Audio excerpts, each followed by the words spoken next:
Hampir 3 tahun Undang-Undang Cipta Kerja tak pernah lepas dari kontroversi.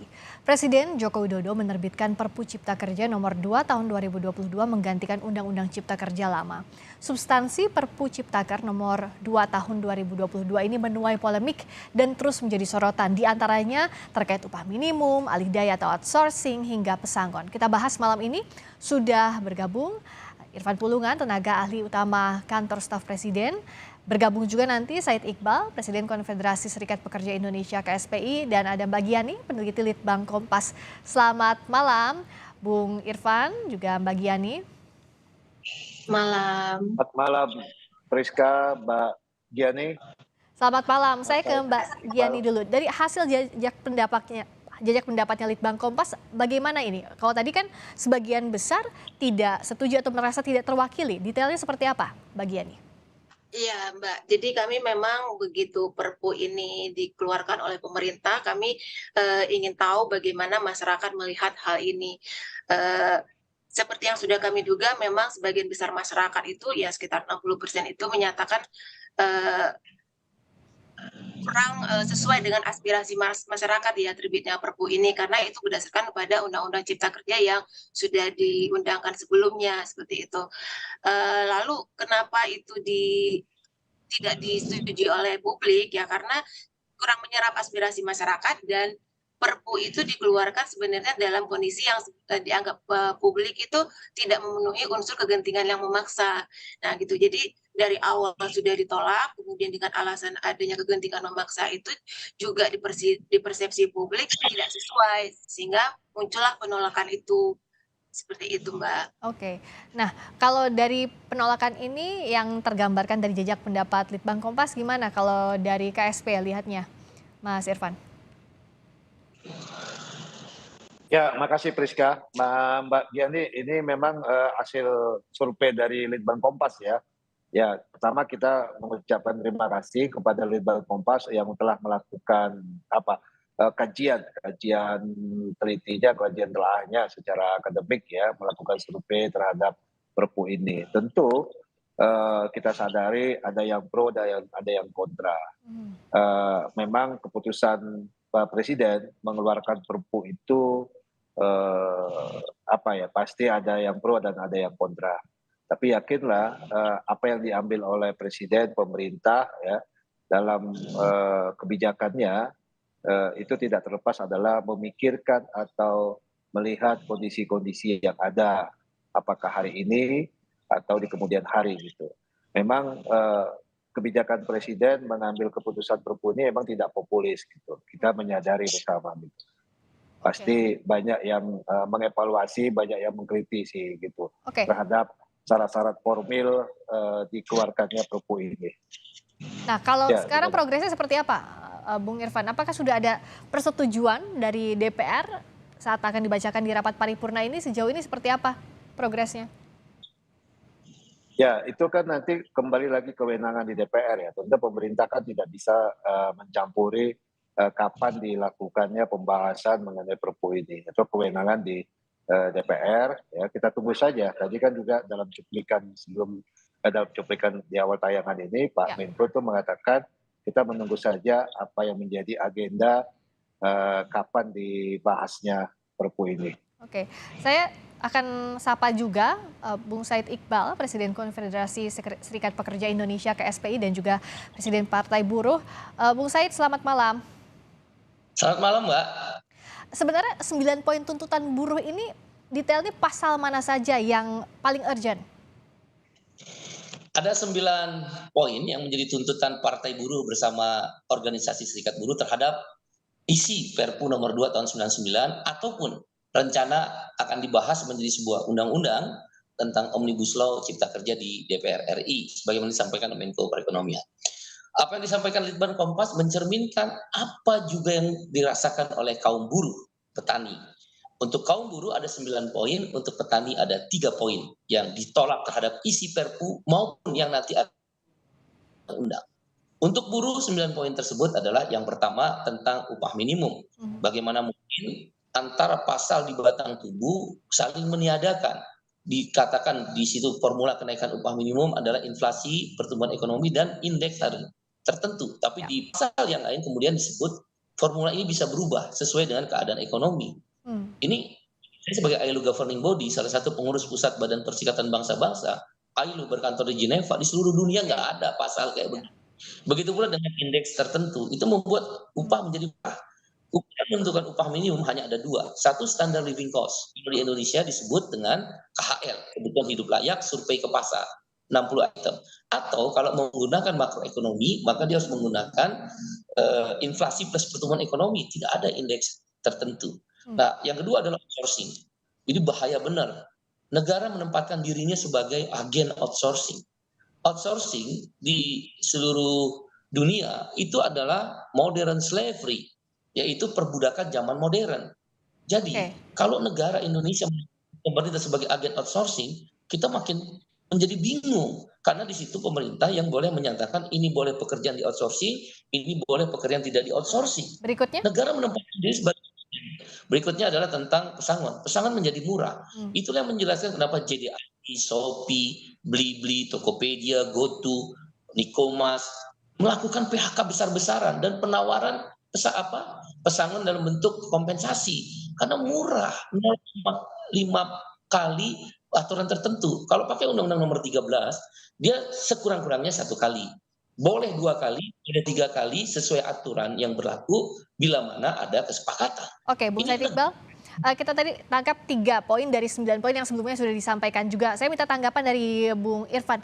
Ini sebenarnya soal substansi ini kan dijanjikan akan dibicarakan dengan berbagai elemen masyarakat. Sejauh ini realisasinya seperti apa? Ya, itu bagian dari konten ya, materi, baik itu ada di Undang-Undang Cipta Kerja maupun di Perpu. Tentu materi-materi tadi sebagian disampaikan oleh Bang Said Iqbal itu sudah selalu dikomunikasikan, didiskusikan, dimusyawarahkan, baik itu pemerintah, ya, KL-KL yang terkait maupun stakeholder di serikat pekerja gitu.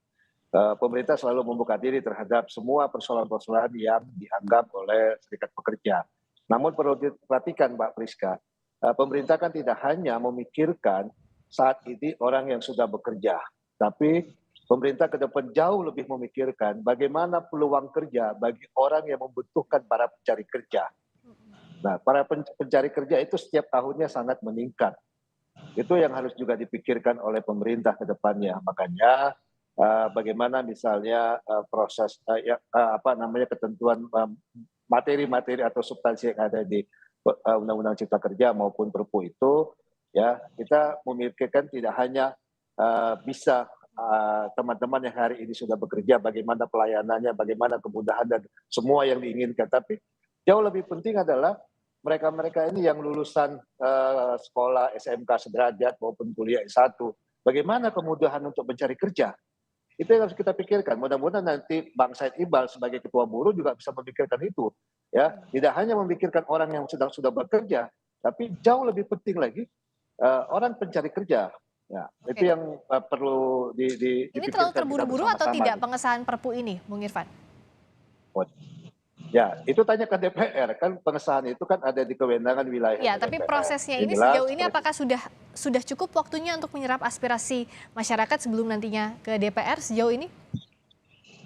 Sudah dong, kalau ditanya pasti sudah. Tidak mungkin apa yang akan diputuskan oleh pemerintah ya itu mengesankan ini sebuah kebijakan terburu, tidak. Semua sudah dikaji, semua sudah ditelaah, semua sudah didiskusikan secara matang gitu. Oke, kalau dari Litbang Kompas sendiri, apakah misalnya dengan diskusi dengan Menaker apa hasilnya sebenarnya terkait dengan Undang-Undang Perpu Cipta Kerja ini, dan sebenarnya tanggapan responden ini alasan yang paling kuatnya apa, Mbak Giani, dari hasil survei tadi? Ya, dari hasil survei kami itu juga terlihat bahwa masyarakat atau publik yang disurvei itu menyatakan bahwa Perpu ini lebih banyak menguntungkan pihak pengusaha dibandingkan pekerja, begitu. Tapi sebenarnya publik itu memiliki keyakinan bahwa pemerintah itu ingin ada hubungan yang baik atau situasi yang sama-sama baik antara pengusaha dan pekerja, sehingga memiliki harapan sebenarnya supaya Perpu ini itu juga tidak hanya menguntungkan bagi pengusaha atau investor, tapi juga pada publik. Nah, untuk itu adalah memang perlu dibuka ruang untuk dialog untuk mencari eh, solusi yang terbaik antara kedua belah pihak ini. Dan harapan publik juga tersemat kepada pihak DPR ya, karena kan ini bolanya kan bergulir ke DPR. Ya. Publik berharap DPR itu membuka ruang yang sebesar-besarnya untuk menyerap aspirasi publik, dalam hal ini adalah pekerja, karena publik walaupun dia memiliki keyakinan dan harapan bahwa Perpu ini bermanfaat bagi masyarakat, tapi di situ juga bergantung harapan pihak DPR itu menyerap aspirasi publik, Oke. menyerap aspirasi publik dan lebih kritis gitu, mana yang terbaik bagi keduanya, tidak hanya menguntungkan salah satu pihak. Nah, sejauh ini ruang diskusi ini sudah dibuka belum kalau dari Bung Said lihatnya? Tidak ada. Kami sebenarnya sudah bertemu dengan tim Kadin ya. Tim Kadin berdiskusi hampir 3 bulan dengan kami setelah kami meminta waktu bertemu dengan Bapak Presiden, dan Bapak Presiden memberi ruang untuk membuka diskusi antara pengusaha yang diwakili oleh tim Kadin dan kami sendiri. Diskusi itu terhadap 9 poin sebenarnya clear banget. Misal tentang upah minimum. Itu jelas ada indeks tertentu. Loh kok kenapa tiba-tiba di Menko Perekonomian keluar indeks tertentu? Di dalam tim Kadin dan kami sudah bersepaham bahwa bagi perusahaan yang tidak mampu membayar upah minimum, maka dia mengajukan penangguhan dengan melampirkan laporan keuangan yang merugi 2 tahun berturut-turut. Bukan tiba-tiba muncul pasal formula bisa berubah. Jadi siapa yang merubah apa yang kami sepahami? Di outsourcing kami sepakat bahwa outsourcing harus dibatasi. Yang tadinya 5 jenis pekerjaan, waktu itu diskusi bisa menjadi 10 jenis pekerjaan. Kok tiba-tiba sekarang outsourcing dibuka seluas-luasnya, tanpa batas, tanpa masa depan buat buruh. Kan buruh harus dilindungi. Maka kemudian yang kita persoalkan malah menjelaskan negara tadi jadi agen outsourcing. Begitu pula dengan pesangon. Yang kita diskusikan setuju pesangon kembali ke Undang-Undang Nomor 13, sifatnya adalah perundingan, yang dibatasi adalah kalau upahnya tinggi, misal manajer up. Manager up-nya ada ceiling wages, ada batas upah. Nah, diskusi ini sebenarnya sudah hampir 3-4 bulan. Tapi yang keluar dari Kemenko Perekonomian seperti ini kami kaget. Nah, kalau dibilang tentang bagaimana yang belum kerja, begini, Undang-Undang Cipta Kerja maupun Perpu yang sekarang mau dibawa ke DPR itu yang sudah diserahkan ke DPR, itu ada 11 klaster. Yang jadi persoalan dari sisi serikat buruh dan partai buruh adalah klaster ketenaga kerjaan. Ini perlindungan. Kalau dia perlindungan ya orang yang bekerja. Orang yang dasar kerja. Kita nggak diskusin orang yang belum bekerja. Di 10 klaster yang lain, pemerintah, Pak Presiden Jokowi sudah menjelaskan, yaitu tentang investasi.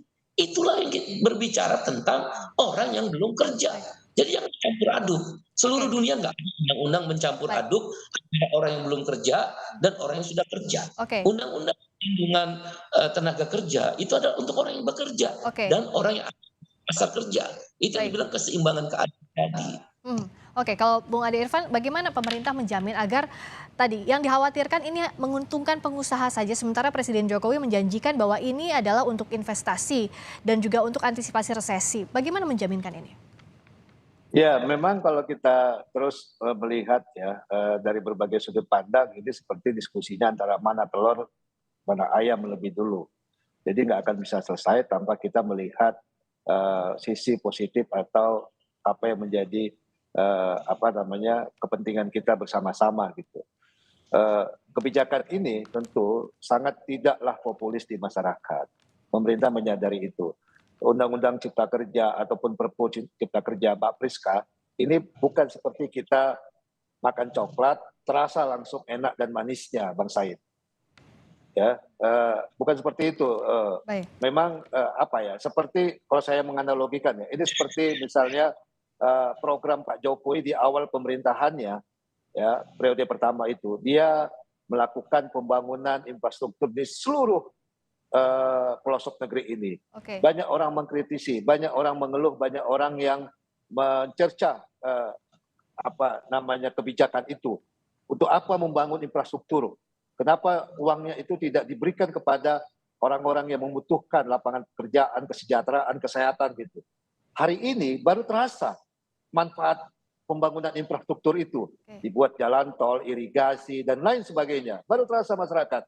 Nah, bisa saja keputusan Presiden Jokowi yang melihat betapa pentingnya melihat ke depannya ini, ya, Undang-Undang Cipta Kerja ini supaya ada persaingan Oke. dan ada investasi yang lebih cepat ya, Baik. melayankan UMKM, peningkatan UMKM naik kelas itu, ya memang belum terasa hari ini, Baik. makanya diproteslah, dikritisi oleh teman-teman buruh dan serikat pekerja lainnya. Oke. Tapi yakinlah 2 tahun, setahun, 2 tahun, 3 tahun, ini baru terasa nikmatnya, baru terasa kemudahan yang dilakukan Irfan, kebijakannya tangkap itu. poinnya. Jadi makanya saya katakan jangan melihat sudut aspek Oke. orang yang sudah bekerja. Orang pencari Oke, kerja baik. juga butuh sebuah perlindungan, butuh sebuah Ini yang harus kemudahan dibuktikan ya, terhadap Bung Irfan.